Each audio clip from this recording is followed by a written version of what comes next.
Há exatamente 150 anos chegavam em território brasileiro os primeiros imigrantes italianos, principalmente vindos para o estado do Rio Grande do Sul. Com o passar dos anos e principalmente com a chegada da ferrovia, eles foram se espalhando por outros territórios, estados e municípios, como é o caso da região do meio-oeste de Santa Catarina. O município de Omerê foi um dos que, pela última vez, registraram a chegada de imigrantes já nas décadas de 1940 e 1950. A gente conversa com o Yuri Piccoli, um dos principais conhecedores da história dos imigrantes italianos que chegaram à região lá no início do século passado. Eu me vejo mais como um curioso do que como um conhecedor. Eu acho que para a gente conhecer, primeiro a gente tem que ter uma curiosidade muito grande. Sem dúvidas, a cultura, os imigrantes, e daí vamos nesse pacote dos imigrantes colocar todos os imigrantes, os alemães, os italianos, os austríacos, os poloneses e a população que por aqui estavam, todos formaram, todos numa costura, numa colcha de retalhos, como eu costumo dizer, formaram o que nós conhecemos hoje. Nós somos o que muitos... Pode dizer que nós somos um povo bem vira-lata, mas o vira-lata é o cachorro mais resistente e resiliente é o vira-lata, não é? Nós somos isso, com muito orgulho de quem nós somos. Mas falando agora em específico dessa imigração da cultura italiana, um povo extremamente sofrido, não vieram para cá à época porque achavam o Brasil lindo, vieram para cá com um sentimento de sofrimento muito grande, porque deixavam lá tudo que eles conheciam enquanto vida, enquanto civilização. Saíram de lá analfabetos, muitos analfabetos, porque de lá também não vieram ninguém que tinha posses. Raras exceções vieram para cá alguém que tinha posses. Há relatos de grupos italianos que na época das guerras que acabaram migrando para cá, a grande fome na Itália, eles secavam o esterco dos animais para queimar, se aquecer e fazer comida. Usavam isso como combustível porque não tinha mais lenha. Nós temos também que lembrar que a nossa região, quase que na totalidade, salvo raras exceções, daqui falaremos logo mais, não são de imigrantes italianos, são de descendentes de imigrantes italianos que originalmente vieram, desembarcaram no Rio Grande do Sul e subiram para a nossa região com a construção da ferrovia, tanto dos alemães quanto dos italianos. Eles já haviam se estabelecido no Rio Grande do Sul uma ou duas gerações antes e a posteriori fizeram esse caminho chegando até aqui. Muito bem, esse pessoal chega sem nada. O governo brasileiro, à época, quando desse momento da imigração, prometeu para eles uma gleba de terras, aí as quantidades variam de cada contrato feito, e uma ajuda financeira até que eles conseguissem se estabelecer. Essa ajuda financeira ou veio muito pouco, muito minguada, quando não veio. Algumas pessoas não receberam nada do que ajuda prometida. Então eles caíam numa terra inóspita, chegava um grupo de imigrantes que caíam naquela terra, e eles faziam o seguinte, se colocavam num acampamento central, e eles iam abrindo as picadas até a propriedade A, até a propriedade B, até a propriedade C. Todos retornavam para o acampamento central, ajudavam a construir a casa do cidadão A, do cidadão B e do cidadão C.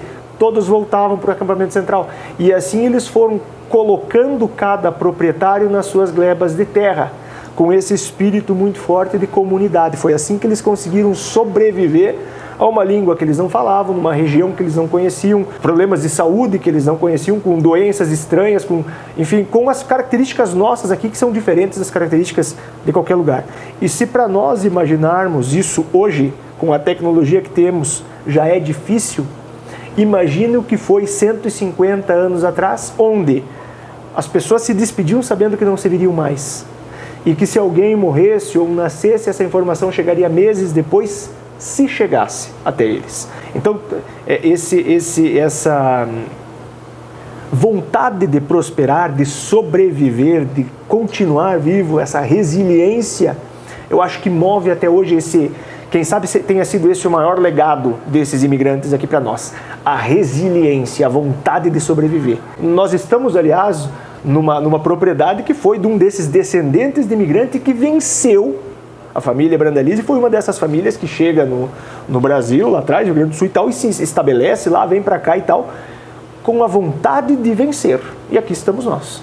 Yuri, você falou dessa questão que eu acho que é um ponto bem importante, que até pode ser uma pequena confusão gerada de que aqui na nossa região, aqueles que estão são descendentes dos imigrantes que chegaram no Rio Grande do Sul. Mas a gente teve algumas exceções. Tivemos sim. Um dos exemplos claros, e não sendo bairrista, eu sou um iomerense, às vezes até muito bairrista, mas uma das raras exceções que nós temos, da última leva de imigrantes que chegou na região, imigrantes de fato que vieram diretamente da Itália, é o pessoal que veio para Iomerê em 46, 47 e 48 para a construção da igreja.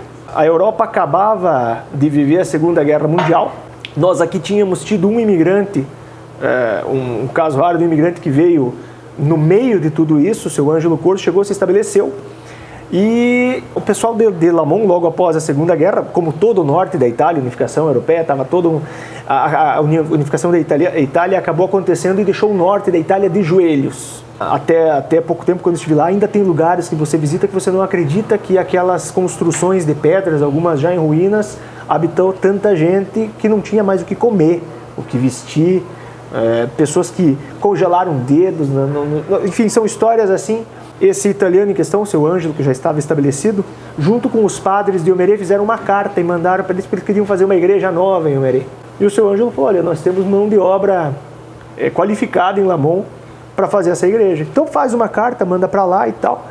E essa turma, primeiro os homens vieram, se estabeleceram, começaram a construção da igreja e depois mandaram buscar as famílias. Algumas famílias ainda ficaram por aqui, outras, como o imigrante, continuaram migrando daí dentro do Brasil, se estabelecendo em cidades da região ou até mudando de estado, alguns em São Paulo. Mas enfim, como imigrantes diretos, essa foi a última leva que a região recebe, assim, salvo outras exceções, que recebe diretamente da Itália para cá. Algumas experiências são muito vívidas. Nós tivemos aí o ano passado na Itália para assinatura do Gemelade, documentação final entre Iomerê e Lamon. E lá, contando essa história que eu te contei agora, o primeiro imigrante que veio, o seu Ângelo, a esposa dele, a dona Rosa, alguém na plateia parou e ficou me olhando assim, e quando eu desci, essa pessoa veio, me pegou nas mãos assim e falou, escuta, repete para mim o nome do primeiro imigrante. Foi o seu Ângelo Corso e dona Rosa Murer. Ela olhou para mim e falou assim, ela é irmã da minha nona. E começou a chorar. Ela falou, as duas, quando se despediram, uma abraçou a outra, vamos se abraçar porque nós nunca mais vamos nos ver. E de fato nunca mais se viram. E o reencontro de informações se deu ali naquele momento. Eu ainda me arrepio porque ela falou assim, nunca vi minha tia nem numa foto. Falei, não seja por isso. Peguei o celular e achei uma foto dela. E daí coloquei ela em contato com os parentes dela aqui do Brasil. Elas conversaram muito, estão programando visitas. São laços de 100 anos, ou enfim, desse tempo todo, 11 mil quilômetros de distância, que se reaproximam. E celebrar agora 150 anos da chegada dessa gente aqui, com tudo que sofreram, com o que deixaram, com o espírito de se reconstruir, é fantástico. Yuri, você falou, né, de toda essa questão, a gente hoje aí, completando-se 150 anos desses primeiros imigrantes que chegaram aí numa busca desconhecida por uma nova vida, novas terras, novos espaços, e que tiveram que muitas vezes construir aí do zero. Qual que é o principal legado que todos esses deixaram para a atualidade? Não falando só daqui da região, mas de um todo. Eu repito, acho que a resiliência, a capacidade de se adaptar, de se reinventar, o espírito de coletividade, como nós falamos aí agora há pouco, eles sobreviveram porque eles trabalharam em equipe. Eles se uniram em pró, cada um construiu a sua vida, mas todos auxiliavam uns aos outros. Quem sabe esse seja aquilo que nós, geração a geração depois deles, viemos perdendo um pouco. Estamos nos tornando, quem sabe, individualistas demais. Então, em primeiro lugar, a capacidade de superar essas mazelas, e não é uma, nem duas, nem três, nem 10 vezes que você escutava falar de pessoas que enlouqueciam ou entravam em depressão. Afinal de contas, deixaram tudo para trás. Tem inclusive essa história do seu Ângelo e da dona Rosa, é muito interessante porque tem um momento que eles estão vindo de trem, saindo de São Paulo, eles desembarcaram em Santos, pegavam o trem e vieram para Pinheiro Preto. A parada deles, o primeiro momento, foi Pinheiro Preto. E no trem, o seu Ângelo sentado, Dona Rosa ao lado dele, e a Dona Rosa começa a chorar. Ela chora por algum tanto, a floresta vai fechando cada vez mais, saindo de São Paulo, cruza o Paraná, entra meio oeste catarinense, era tudo floresta, mata fechada. E ela começa a chorar. Ela chora por um tempo até a hora que ele, mas Rosa, que c'è? Perché piangi? Rosa, o que está acontecendo? Por que você chora? Ela levanta a cabeça, enxuga o olho e diz para ele, para, se recompõe e diz assim, estou emocionada pelos belos bosques à minha volta. Ou seja, esquece, eu não estava chorando. Está tudo lindo, está tudo bem, vamos em frente. Isso me emociona agora falando. Quer dizer, imagina o que estava passando na cabeça dela. Eu estou vindo para o meio do nada. Eu deixei todos os meus para trás. Ela tinha a primeira filha dela de colo. E daí ela sai, deixa todo mundo, família dela, família dele, vem para o meio do nada. Entra em desespero, mas ao mesmo tempo percebe que ela não tem como entrar em desespero. Não tem voltar. É erguer a cabeça, vamos em frente. Então, eu estou emocionada pelos belos bosques. Aceita, aquela brincadeira que diz, aceita que dói menos.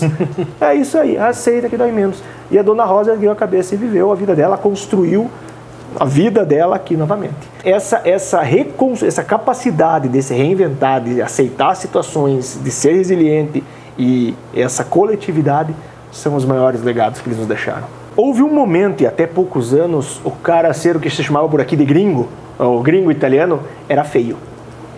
Muitos dos nossos pais, eu ainda tenho a felicidade, meu pai e minha mãe falavam o dialeto vêneto em casa. Eu aprendi as minhas primeiras palavras do dialeto vêneto com meus pais. E depois eu trabalhei um tempo numa empresa italiana. Mas falar italiano era feio. Até isso parte daquele momento em que, quando Getúlio Vargas proíbe todas as línguas no Brasil. Outro momento dificílimo para o nosso imigrante foi quando Getúlio Vargas assume, Segunda Guerra Mundial acontecendo, tinham cartazes. No Brasil se fala português brasileiro. Qualquer outra língua, qualquer utilização de outras línguas será punida. Essa gente só sabia falar isso, então as pessoas se escondiam e paravam de falar e acabaram ficando com vergonha disso. Hoje em dia já não é mais assim. Hoje em dia já passa a ter uma certa beleza e um certo orgulho de se falar italiano. Nunca se buscou tanto as raízes, a busca por cidadania, a busca por conhecer, a busca por voltar quanto agora. Olha, é muito bacana. Não tem uma semana que 3 ou 4 pessoas não busquem, Yuri, olha, como é que eu posso fazer, com quem eu posso conversar a respeito de cidadania, como eu posso saber a respeito da origem da minha família, como é que foi ir para a Itália, pode montar um grupo para nós irmos para a Itália? Enfim, essas são perguntas recorrentes. E mesmo a Itália, em relação a nós, também houve um momento de muita preocupação em que os nossos antepassados voltassem para a Itália em busca de heranças. Então, eles tinham muito medo de que nós tivéssemos qualquer descendente, qualquer parente que fosse para a Itália bater numa porta lá, era meio mal recebido. Não, a frase era, qui non c'è niente per te, aqui não tem nada para você. Isso também passou.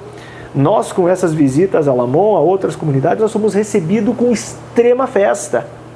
É uma proximidade cultural que eles encontram em nós. A prefeita de Lamon, à época também, Ornella 90, que esteve aqui, chorava compulsivamente, porque ela encontrou resquícios da cultura deles que aqui ficaram. Yuri, para a gente completar e acho que encerrar da melhor forma possível essa nossa conversa nesses 150 anos de imigração italiana no Brasil, você falou muito do dialeto e de você falar o italiano.